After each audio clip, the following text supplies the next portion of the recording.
Avec Sofinco, baissez votre consommation d'énergie en lançant vos travaux d'éco-rénovation. Sofinco présente Sud Radio, parlons éco-rénovation. Grégoire Darico, Laurent Permas. Et oui, cette semaine, une question un peu originale, parce que quand on parle rénovation énergétique, on pense isolation, chauffage, fenêtre, pompe à chaleur, mais rarement aux arbres.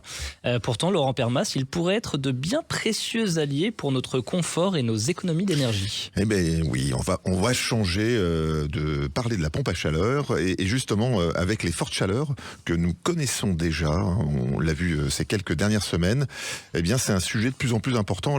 Avant de parler de climatisation et de travaux couteaux, il existe parfois une solution très simple, c'est l'ombre. Ouais, Laurent, soyons concrets. Un arbre peut-il réellement changer quelque chose à la température d'une maison? Bon alors on enfonce aussi là une porte ouverte, oui, et même parfois de façon spectaculaire en fait. Un arbre bien placé devant une façade exposée au sud, donc faut bien voir avec la boussole, ou à l'ouest, peut limiter fortement l'ensoleillement direct pendant les heures les plus chaudes.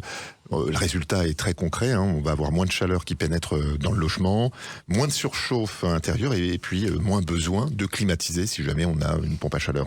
Alors certaines études montrent que la température ressentie à proximité d'un arbre peut être inférieure de plusieurs degrés à celle d'une zone entièrement minérale. C'est parfait pour prendre l'apéritif. Ouais, c'est la petite tonnelle qui va bien. Et Laurent, finalement, c'est pas seulement la température extérieure qui pose problème. Oui, lorsqu'il fait 32 degrés dehors, c'est pas forcément très agréable, mais lorsque le soleil tape directement sur une baie vitrée, je vais y arriver ce samedi, ou une façade toute l'après-midi, c'est là que le logement se transforme en four. Les arbres, ils jouent un rôle tout simplement de parasol naturel, même plus intéressant que le parasol naturel. Et puis les avantages, c'est qu'ils agissent avant même que la chaleur n'entre dans le logement. On bénéficie du vent, ça rafraîchit. Alors Laurent, tout cela est alléchant, mais attention quand même, planter un arbre ne remplace pas une bonne isolation du logement. Non, faut pas se mentir. En fait, un arbre remplace jamais une toiture mal isolée ou des combles ou tout simplement une bouillarde thermique. Il complète parfaitement les travaux. Par contre, on pourrait dire que l'isolation protège le logement et la végétation protège l'environnement. Vous voyez, c'est un bon slogan immédiat du logement. Les deux fonctionnent très très bien ensemble. Alors, quid des auditeurs, comme c'est le cas de beaucoup d'entre nous, qui vivent en ville ou en appartement? Excellente question. Eh bien, on va tout simplement penser à la végétaliser tout simplement son balcon, installer des plantes grimpantes, créer de l'ombre sur une terrasse ou favoriser la présence d'espaces verts autour du logement.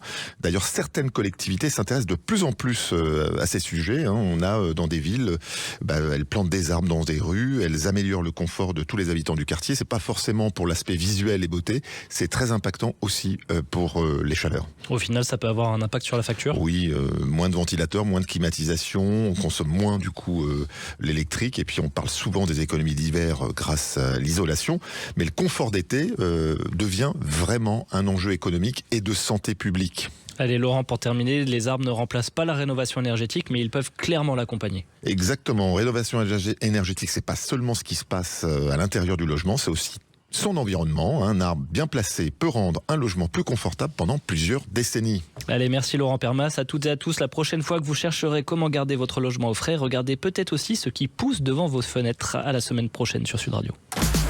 Sud Radio, parlons éco-rénovation. avec Sofinco. Lancez vos travaux d'éco-rénovation pour baisser votre consommation d'énergie.